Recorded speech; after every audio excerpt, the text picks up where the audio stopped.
하박국 선지자는 구약의 도마로 불리는 선지자입니다. 그는 의심이 많고 하나님이 하시는 일에 회의와 갈등을 느껴서 무척 고민을 많이 한 선지자였습니다. 그는 예레미야 선지자와 동시대에 활동하였는데 특별히 두 가지 문제를 놓고 고뇌하고 번민하며 하나님께 하소연하면서 울부짖은 선지자였습니다. 그는 오늘 1장 2절에 보면 여호와는 질투하시며 보복하시는 하나님이시니라. 여호와는 보복하시며 진노하시되 자기를 거스리는 자에게 여호와는 보복하시며 자기를 대적하는 자에게 진노를 품으셨도다 하면서 하나님을 은근히 간접적으로 비난하고 의심하고 불평하면서 당면한 자기의 두 가지 문제를 하나님 앞에 내어놓고 질문하고 있습니다. 첫 번째, 어째서 하나님이 택한 백성 이스라엘, 특별히 나라의 지도자들이 이렇게 타락을 할 수 있습니까? 하고 1절에서 4절에 말하고 있습니다. 두 번째로는 설사 이스라엘 백성들과 지도자들이 타락하였다고 할지라도 어떻게 그렇게 폐영무도한 바벨론 제국을 통하여서 택한 백성 유다 왕국을 무참하게 멸망시키십니까? 12절에서 17절에 이 문제를 놓고 두 가지 문제를 놓고 고뇌하면서 불평하면서 하나님 앞에 이렇게 질문하였던 선지자입니다. 오늘 우리 그리스도인들도 이와 비슷한 문제로 하나님께 부르짖고 갈등하면서 기도하지 않습니까? 왜 교회 열심히 다니며 신앙생활 잘해 보려고 하는 성도들은 숱한 고통과 어려움을 당하는데 하나님 말씀을 멸시하고 온갖 악을 자행하면서 사는 악인들은 호의호식하며 떵떵거리면서 몇백억, 몇천억 가지고 몇천억 가지면서 잘 살고 있는가? 하나님을 무시하고 신앙을 거부하는 악인들이 세상의 권력이라는 권력을 다 잡고 부자로 번성하는데 왜 예수 잘 믿는 성도들은 이렇게 약하고 가난하며 힘이 없어 쩔쩔매며 사는가? 정말 하나님은 살아계시는가? 하나님이 정말 살아계신다면 왜 성도들의 이 어려움과 고통에 침묵하시고 외면하시는가? 이렇게 하나님 앞에 부르짖고 갈등하며 기도하고 있지는 않습니까? 오늘 하나님은 하박국에게 본문을 통하여 응답하십니다. 의심하고 고뇌하며 불평하는 하박국에게 하나님은 본문을 통하여서 말씀하고 계십니다. 현실의 고달픔과 어려움으로 불평하고 의심하고 원망하는 우리 그리스도인들에게도 하나님은 본문을 통해서 말씀하고 계십니다. 오늘 하박국서를 구체적으로 살펴보므로 하나님의 음성을 듣고 하나님의 뜻을 깨닫고 우리의 교훈으로 삼아야만 하겠습니다.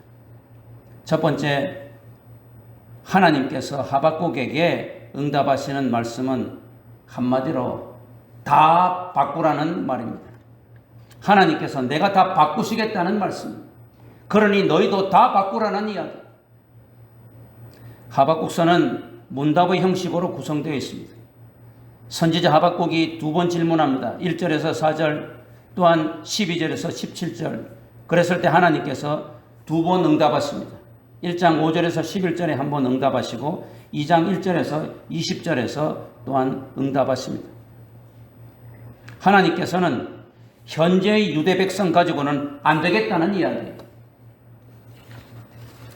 요즘 이 나라에도 대선을 앞두고 전부 다 바꿔야 된다 그러고 다 바꿨다 그러고 그렇게 말하고 있지만 진정 다 바뀌었는가? 다 바꾸고 있는가? 오늘 하나님께서는 이 유대 백성을 가지고는 안 되겠다. 특별히 유대 지도자들 가지고는 안 되겠다는 말이에요. 당시 남유다의 왕은 악명 높고 패역한 여호야김 왕입니다. 성군 요시야 왕이 무기또 전투에서 애굽 왕 바로 누고에게 패하여 전사하자 유다의 백성은 요시아의 아들 여호아하스를 왕으로 세웠습니다. 그런데 석 달 만에 애굽의 왕 바로 누고가 자기들의 힘을 가지고서 이제 여호아하스를 왕에서 끌어내고 여호야김을 왕으로 세웠습니다. 이미 유다 나라는 주변의 강대국에 의해서 자기의 왕을 자기들 마음대로 세울 수 없는 이런 지경에 빠지게 된 거예요. 오늘날 우리 대한민국이 중국과 러시아와 일본, 특별히 중국, 러시아 이 세력들에 의해 가지고 제대로 한번 길을 못 펴는 이런 상황이죠. 남유다가 지금 그랬어요. 그래서 자기들이 세운 여호아하스 왕을 석 달 만에 끌어내고 바로 누고가 와가지고 여호야김을 꼭두각시로 만들었습니다. 그래서 이 여호야김은 애굽 왕 바로 누고의 꼭두각시가 되어서 유대 백성들을 괴롭혔습니다. 오직 이 애굽의 바로 이 느고를 위해서 또한 거기에 잘 보이려고 백성들을 괴롭혔습니다.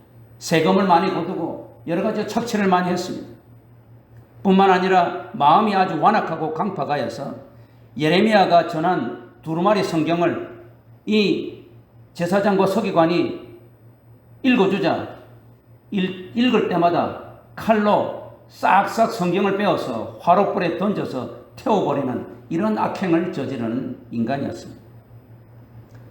뿐만 아닙니다. 왕뿐 아니라 제사장과 종교 지도자들도 타락하고 부패하여서 자기들이 권력과 돈맛에 들어서 멋대로 자기들 하나님 말씀하셨다면서 자기들이 생각을 이야기하고 이 제사장들은 우상을 섬기는데 앞장섰어요.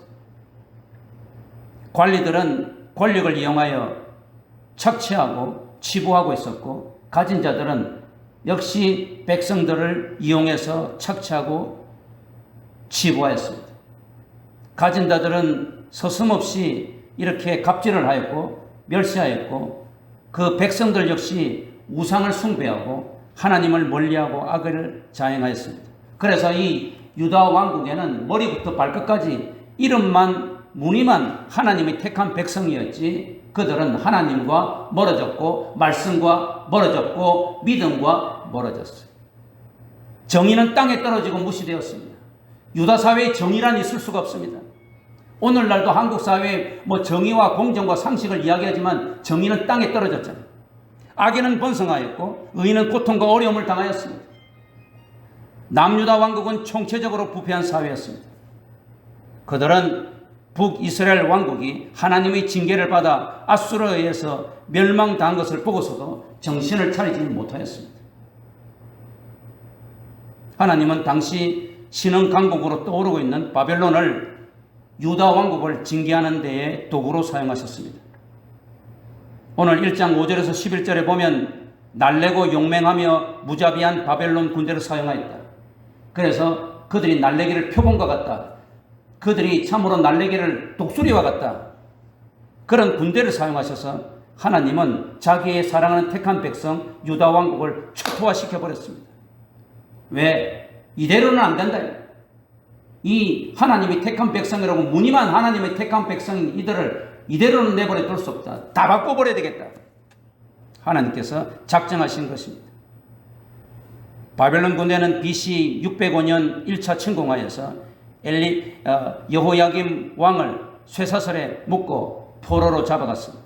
그 후에 20년 사이에 4차로 침공하면서 BC 586년 마지막 왕 시드기야의 두 눈을 뽑아 포로로 끌고 갔습니다. 많은 귀족과 백성들 역시 3차에 걸쳐 포로로 끌려갔습니다. 예루살렘 성은 무너지고 성전은 불탔습니다. 제기는 다 강탈당하여서 술잔으로 느부갓네살 왕의 술잔으로 사용되게 되었습니다. 그야말로 하나님의 택한 백성 이스라엘은 멸망당했습니다. 하나님은 왜 이런 참혹하고 무자비한 일을 행하셨을까요? 자비와 긍휼의 하나님께서 어떻게 택한 유대 백성에게 이런 잔인한 행동을 할 수 있었을까요? 그것은 바로 하박국의 의심이요, 고뇌요, 고민이었습니다. 하나님께서 응답하셨습니다. 왜 내가 그랬는 줄 아느냐? 그 이유는 너희들이 머리부터 발끝까지 부패하여 했기 때문입니다.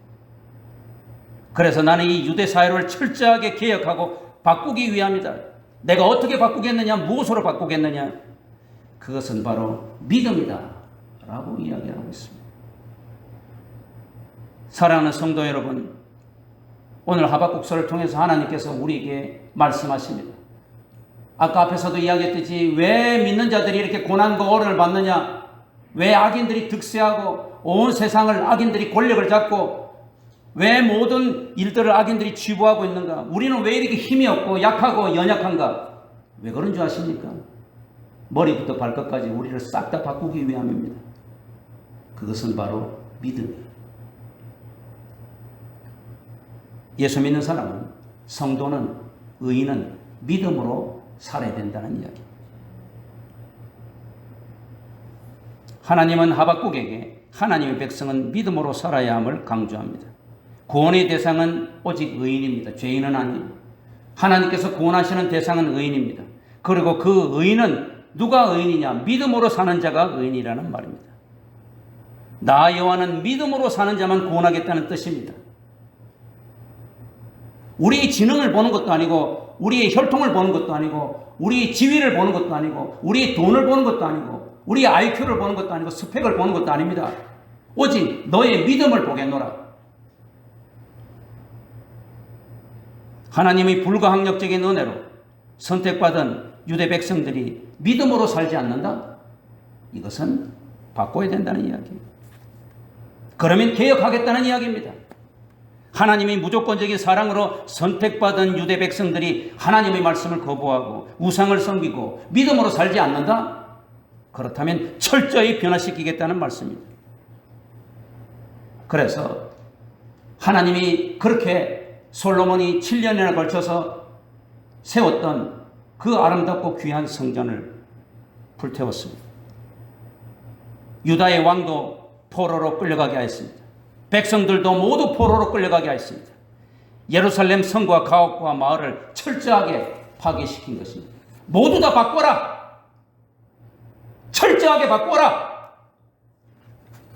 이것이 하나님의 응답입니다. 하나님은 택한 백성 이스라엘이 하나님을 철저히 신뢰하고 의지하며 살기를 원하셨습니다. 그래서 선지자를 통하여 예레미야와 이사야와 많은 선지자들을 통하여 타이르고 경고하고 예언하였습니다. 그러나 백성들은 하나님을 멀리하고 말씀을 멸시하며 우상 숭배에 빠졌습니다. 세상 욕심에 탐닉하였습니다. 하나님은 택한 백성 이스라엘이 믿음을 회복하기를 원하셨습니다. 그래서 초강수를 둔 것입니다. 그래서 하박국 선지자에게 너가 지금 나에게 이렇게 불평하고 원망하고 의심하느냐? 대답해 줄게. 철저하게 다 바꾸라. 하박국 너도 철저하게 바꾸고 유대의 모든 백성들 철저하게 바꾸라. 그렇지 않은 자는 구원에 이르지 못하리라. 내가 계속 말로만 하니까 너희들이 그냥 우리 하나님은 말만 하는 하나님이라고 생각하지? 내가 실제로 한번 보여줄게. 그래서 초강수를 둔 것입니다. 철저하게 바꾸지 않으면, 머리부터 발끝까지 완전히 개혁하지 않으면 내가 절대로 구원하지 않는다는 이야기.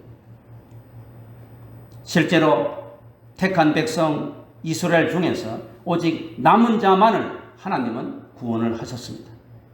바벨론의 포로로 끌려갔던 유대인 중에서 회개하고 정말 잘못한 것을 알고 이전까지 우상만을 섬기고 하나님을 섬기지 못했던 것을 철저하게 눈물로 회개하면서 70년이나 되는 세월을 오직 믿음으로 하나님만을 신뢰하고 하나님의 약속의 말씀을 믿고 끝까지 인내한 남은 자들, 그 자들만이 고레스 5년에 포로에서 귀환하여 망한 이스라엘을 이끌어 갔던 것입니다. 사랑하는 성도 여러분, 신앙은 어떻게 보면 인내입니다. 기다림입니다. 약속의 말씀, 하나님의 언약을 믿고 기다리는 것이, 그런 의미에서 신앙인을 다른 말로 하면 구약 성경에서 계속해서 남은 자라 이야기하고 있는 것입니다. 바울은 하박국의 이 말씀을 로마서 1장 17절과 갈라디아서 3장 11절에 확대 적용함으로 예수 그리스도의 복음의 핵심인 이신칭의의 교리로 삼았습니다. 예수 그리스도의 십자가의 공로를 믿는 자만이 의인이다. 그 자만이 구원을 받는다. 오직 십자가의 보혈의 은혜를 믿는 자만이 하나님의 자녀이다. 다른 것은 필요 없다. 그 자가 의인이다. 그 의인만이 천국에 들어갈 수 있고 천국 백성이다. 그러므로 이 의인들은 나그네와 같은 이 세상에서 오직 예수만 바라보고 약속의 말씀을 끝까지 믿고 의지하면서 믿음으로 사는 자들이다. 이렇게 이야기하고 있어요. 히브리서 저자는 이 믿음으로 성도들은 세상을 정복해가는 신앙의 영웅들이라고 선언하면서 히브리서 11장에서 그런 믿음으로 신앙의 그런 놀라운 영웅적인 삶을 살았던 많은 영웅들을 이야기합니다. 아브라함을 이야기하고 다윗을 이야기하고 모세를 이야기하고 기드온을 이야기하고 바울을 이야기하고 많은 신앙의 인물들을 이야기하고 있습니다. 마틴 루터와 칼빈은 이 믿음으로 종교개혁을 일으켰고 1000년 동안이나 로만 캐토릭이라고 하는 이 교황이라고 하는 이 교회 전통이라고 하는 이 프레임에 갇혀서 이 틀에 갇혀서 꼼짝 못하던 이 것을 깨버리고 오직 믿음, 오직 말씀, 이 기치를 내걸고 종교개혁을 일으켜서 믿음의 위대한 역사를 이루었고 오늘 이렇게 우리가 오직 말씀 중심의 신앙생활을 할 수 있는 개신교를 탄생하게 한 것입니다. 하나님께서는 하박국에게 바벨론을 멸망시킬 것을 말씀하십니다. 나는 유다만 멸망시키는 것이 아니다. 네가 왜 이렇게 패역하고 포악무도한 이 바벨론을 통해서 우리 택한 백성을 멸하십니까? 라고 네가 이야기했지만 내가 바벨론을 그냥 내버려 두는 것이 아니다. 하박국 2장 4절 19절에서 바벨론을 멸망시킬 것을 약속합니다. 바벨론 제국은 하나님이 강대국으로 만드셨어요.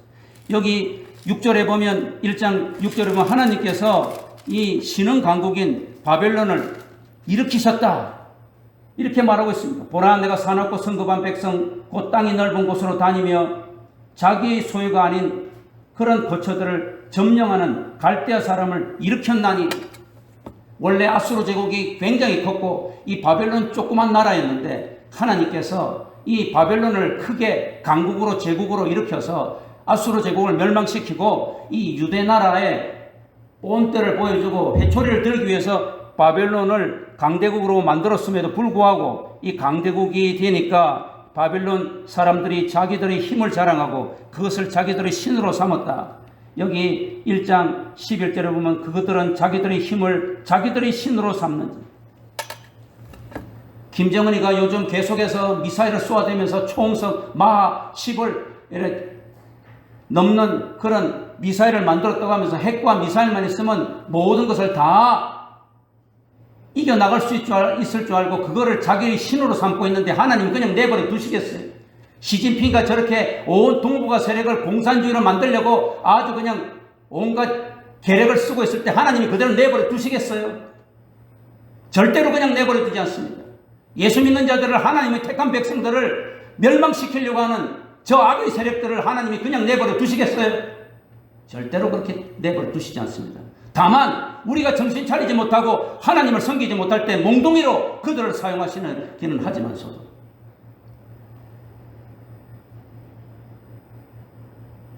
바벨론 제국은 교만하였습니다. 부패하였습니다. 여러 나라를 침략하여 많은 사람들을 잔인하게 죽이고 괴롭혔습니다. 하나님은 이런 바벨론 왕조를 완전히 멸망시킬 것을 약속하셨습니다. 남유다의 백성들은 회초리를 들어서 그들이 변화되게 하기 위해서 때린 것이지만 회복시키기를 주님께서는 간절히 원하시지만 이 바벨론 제국은 완전히 멸망시킬 것을 약속하셨습니다. 마침내 때가 되어 하나님은 페르시아의 고레스 왕을 세워서 바벨론 왕조를 멸망시켰습니다. 2장 7절. 하나님은 하박국의 두 가지 질문에 다 응답하신 후에 하나님이 거룩한 통치와 섭리를 인정하라고 말씀하십니다. 20절에 오직 여호와는 그 성전에 계시니 온 땅은 그 앞에서 잠잠할지니라. 이 성전은 단순하게 예루살렘 성전만을 이야기하는 것이 아닙니다. 하나님의 이름을 믿고 하나님을 선포하는 이 땅의 모든 교회를 이야기하고 특별히 하늘나라의 성전을 이야기합니다. 하나님은 천상천하의 유일한 하나님이시고 하늘과 땅의 온 세상의 영원전부터 영원까지 늘 하나님으로 존재하시는 참 유일한 하나님이시라는 것을 이야기합니다. 이 하나님께서 온 세상을 통치하고 섭리하신다는 것입니다. 비록 겉으로 볼 때는 세상이 불의한 자들에 의해서 돌아가는 것 같습니다. 지금 이 세상이 시진핑에 의해서 돌아가는 것 같고 푸틴에 의해서 돌아가는 것 같고 김정은에 의해서 돌아가는 것 같지만은 하나님께서 이 세상을 다 주관하시고 거룩한 주권을 행사한다고 하는 것입니다. 드디어 하박국 선지자는 이 사실을 깨닫게 되었습니다. 그리하여 하박국은 3장에서 감사와 찬양의 기도로 하나님께 반응하는 것입니다. 그러므로 우리는 3장 1절 19절의 말씀 볼 때 성숙한 찬양과 감사를 드려야 되는 것을 가르치고 있습니다. 우리가 정말로 철저하게 다 바꾸고 믿음을 진정 갖고 산다는 것은 우리가 주님 나라 갈 때까지, 주님이 재림이 임할 때까지, 우리가 육신적으로 이 땅의 삶을 다 끝내고 주님 나라 갈 때까지 우리가 이 땅에서 해야 될 것은 무엇이냐? 성숙한 감사, 성숙한 찬양을 하나님께 드려야 된다는 것입니다. 두 번에 걸쳐 하나님과 솔직하고 깊은 대화를 나눈 하박국 선지자는 하나님의 계획과 능력에 대해서 깊이 이해하게 되었습니다. 하나님의 사랑과 공의와 거룩하심에 대해서도 잘 알게 되었습니다. 우리가 고난과 아픔과 절망 중에서 하나님과 대화하고 교제할 때에 우리는 하나님에 대해서 더 많은 것을 알게 되고 하나님의 뜻과 계획을 더 많이 이해하게 됩니다.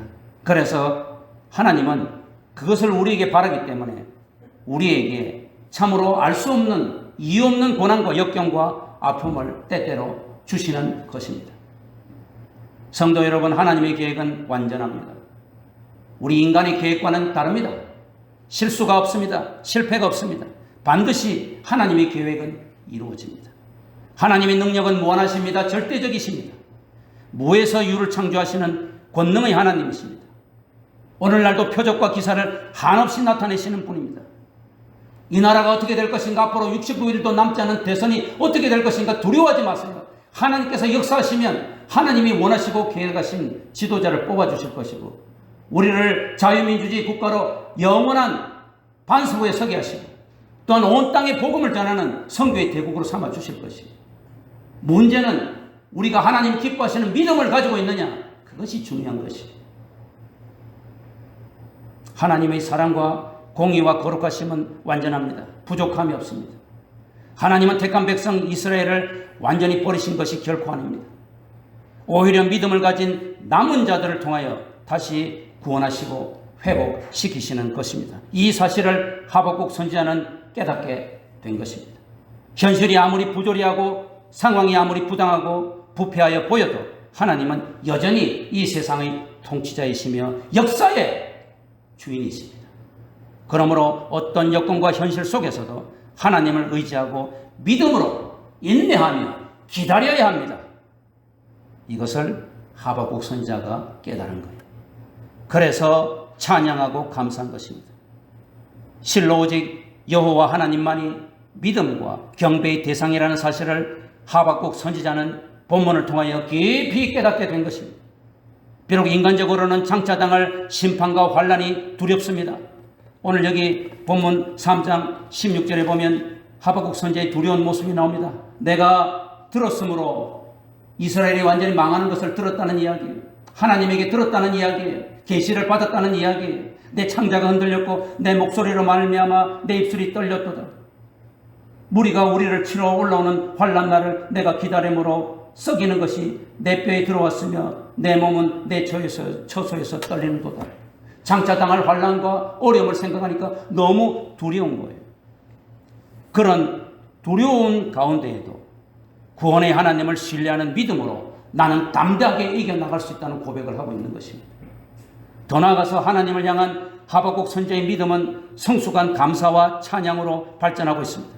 현실의 모든 문제를 뛰어넘어 하나님의 구원을 바라보며 기뻐하는 성숙한 감사자의 모습이 된 것입니다. 오늘 옆 17절에 보면 이렇게 이야기를 하고 있습니다. 비록 무화과 나무가 무성하지 못하고 포도나무에 열매가 없고 감람나무에 소출이 없으며 밭에 먹을 것이 없으며 우리의 양이 없으며 외양간에 소가 없을지라도 지금 현실은 이렇다는 것입니다. 물질적으로 현실적으로 궁핍과 환난을 하박국은 열거합니다. 무화과 나무와 포도나무와 감람나무는 이스라엘의 대표적인 과일나무들입니다. 이것들이 열매가 없다면 굶주리게 되는 절망적인 상황이라는 뜻입니다. 밭에 소출이 없고 양과 소가 없다는 것은 이스라엘 백성들은 유목민이고 또한 보조로 농경생활을 하는데 양이 없고 소가 없고 밭에 소출이 없다면 식생활에 있어서 농사와 또한 종교와 예배행위와 의복과 의료 등 삶의 전 영역에 생존 자체가 불가능한 지경에 이르렀음을 뜻합니다. 그럼에도 불구하고 18절에서 현실적으로 절망적인 상황 가운데 기뻐하고 감사해야 할 이유를 설명합니다. 여기 18절에 보면 나의 구원이라는 표현이 나옵니다. 18절에 나는 여호와로 말미암아 즐거워하며 나의 구원의 하나님, 나의 구원. 이는 사람에게 먹고 마시는 것은 정말 중요합니다. 사흘 굶어 도둑질 안 하는 사람 없다고 먹지 않으면 죽습니다. 먹는 것이, 먹고 마시는 것이 정말 중요하지만 더욱 중요한 것은 영적인 구원이라는 사실을 강조합니다. 예수님께서도 말씀하셨습니다. 네가 온 천하를 얻고도 너의 생명을 잃어버리면 무슨 소용이 있겠느냐. 성도 여러분, 구원은 하나님이 주십니다. 그러므로 참된 기쁨은 하나님 안에 있는 것입니다. 세상의 모든 것을 다 잃는다 해도 참 생명을 주시는 하나님 안에 있을 때에 진짜 즐거움을 누리게 된다는 말입니다. 하박국 선지자는 이 사실을 깨닫고 의지적으로 너무나도 두렵고 어렵고 힘들고 현실적으로는 배가 고프고 절망적인 상황이지만 의지적으로 기뻐하고 즐거워할 것을 그는 결단하고 또 다짐하고 있습니다. 끝으로 여기 19절에서 하박국 선지자는 주 여호와는 나의 힘이라고 고백합니다. 이 고백은 하박국 선지자의 핵심 신앙 고백, 하박국서의 주제의 결론입니다. 즉 하나님은 모든 환난과 역경을 극복할 수 있는 근원적인 능력임을 고백하는 것.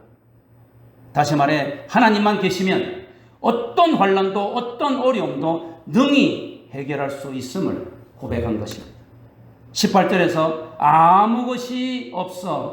아무것도 없어 절망적일지라도 기뻐하고 즐거워하는 성숙한 감사를 할 수 있는 비결이 뭐냐? 그것은 바로 하나님이 나의 힘이기 때문에 주 여호와는 나의 힘이라. 하박국의 이러한 확신, 이러한 믿음은 오늘날 우리 모든 성도들에게 필요한 것입니다. 2년 넘게 코로나 계속되는 이런 상황 속에서 우리 모든 성도들에게 필요한 것입니다. 하나님을 향한 절대적인 신뢰 때문에 모든 상황과 형편을 초월한 성숙한 감사를 드릴 수 있는 믿음이 오늘 고난을 당하고 있는 우리 모든 예수 믿는 그리스도인에게 필요한 것입니다. 말씀을 맺습니다. 122년의 역사와 전통을 가진 세계적인 기업인 코닥이 지난 수십 년간 시장의 그 패러다임 변화에 대응하지 못한 채 세계 정상의 자리에서 급격한 추락을 경험하였습니다. 코닥의 회장인 이스트먼은 대중용 필름 카메라를 122년 전 처음 개발하여서 코닥 회사를 세웠습니다. 노란색 바탕에 빨간색 코닥 글자가 새겨진 카메라용 필름을 여러분들은 다 기억하실 것입니다. 1990년대까지 전 세계 어느 나라에서나 볼 수 있는 사진, 필름 하면 1등 상품이었습니다. 어디를 가도, 아프리카에 가도, 아시아를 가도, 러시아를 가도, 중국을 가도, 소련을 가도, 어디를 가도 코닥 필름은 보였습니다.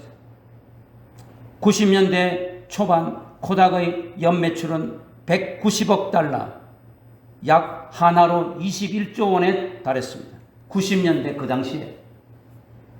뿐만 아니라 코닥은 1975년 세계 최초로 디지털 카메라 기술을 개발했습니다. 그러나 기존 주력 제품이던 필름 시장을 이 디지털 카메라가 잠식할까봐 디지털 카메라를 제일 먼저 개발해 놓고도 주저하고 마케팅에 적극 나서지 않았습니다. 그러는 사이 다른 기업들은 경쟁적으로 디지털 카메라 제품을 내어놓았고 2000년대에 들어 시장에 대해서는 필름 카메라에서 디지털 카메라로 완전히 넘어가 버렸습니다. 시장의 요구에 귀를 닫고 기존 틀에 안주하려 했던 코닥은 2000년대에 들어와서 100년의 아성이 무너지고 한몰간 기업으로 망하게 된 것입니다. 사랑하는 성도 여러분, 영적인 생활도 마찬가지입니다. 변하려면 근본적으로 변해야 됩니다. 하나님은 택한 백성 이스라엘을 근본적으로 변화시키기 위해서 유다 나라를 완전히 멸망시키는, 초토화시키는 초강수를 두셨습니다. 난폭하고 잔인한 바벨론 군대로 유대 땅과 백성을 초토화하였습니다. 믿음이 무엇보다 중요하기 때문입니다. 믿음이 없으면 하나님이 자녀가 될 수 없기 때문입니다. 믿음이 없으면 천국에 들어갈 수도, 영생의 삶을 누릴 수도 없기 때문입니다. 믿음만 있으면 모든 것을 다 취할 수 있지만 믿음이 없으면 모든 것을 다 가져도 다 잃는 것입니다. 성도 여러분, 하나님은 오늘 우리에게도 진정한 믿음을 요구하고 계십니다. 오직 의인은 믿음으로 말미암아 살리라. 코로나가 2년 이상 장기화되는 이 상황에서 하나님은 우리에게 무엇을 요구하고 계시겠습니까?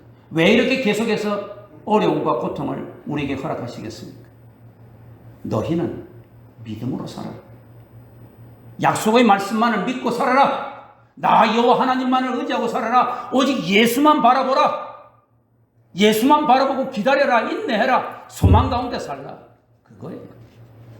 그거 없으면 이 세상에 그 어떤 것을 다 가져도 아무 소용이 없다는 이야기. 근본적으로 우리가 변화되어야 된다는 이야기. 하나님은 우리를 근본적으로 바꾸기를 원하십니다. 왜? 우리를 사랑하기 때문에. 우리를 하나님의 자녀로 영생의 삶을 주시기 위해서. 그래서 하나밖에 없는 예수도 우리를 위해서 기꺼이 죽이셨습니다. 성도 여러분, 하박국 선지자가 미숙한 신앙인에서 어떻게 성숙한 신앙인으로 변화되었습니까? 어떻게 그가 환경과 현실을 초월해서 성숙한 감사를 드릴 수 있었습니까? 그것은 하나님의 이 놀라운 계시의 말씀에 다 버렸기 때문입니다. 즉 하나님이 요구하시는 믿음과 자신이 소중히 여기는 모든 것을 다 바꾸었기 때문입니다. 믿음을 얻기 위해서 자신이 소중히 여기는 물질, 생각, 경험, 지위, 인간관계 이 모든 것을 아낌없이 버렸기 때문입니다. 사랑하는 성도 여러분, 아직도 하나님에 대한 회의와 의심과 갈등으로 가득 차 있습니까? 아직도 하나님을 전적으로 신뢰하지 못하고 있습니까? 여전히 저와 여러분의 삶에는 그래서 감사와 찬양이, 성숙한 감사와 찬양이 넘치지 못하고 불명과 불평과 불만과 의심으로 가득 차 있습니까? 성도 여러분, 하박국 선지자를 통해서 하나님께서 우리에게 말씀하십니다. 2022년 새해에 진정한 믿음을 가집시다. 참 믿음을 갖기 위해 내 모든 것을 다 바꾸는 결단을 합시다. 믿음을 얻기 위해서 내 모든 것을 버리는 아픔을 감수합시다. 그때 하나님께서 우리를 착하고 충성된 내 아들 딸아, 내가 너에게 영생을 주리라. 내가 너에게 약속한 모든 것을 주리라. 그리하여 우리는 하나님이 기뻐하시는 성숙한 감사와 찬양을 드리며 성숙한 믿음을 소유한 주의 아들 딸 될 줄로 믿습니다.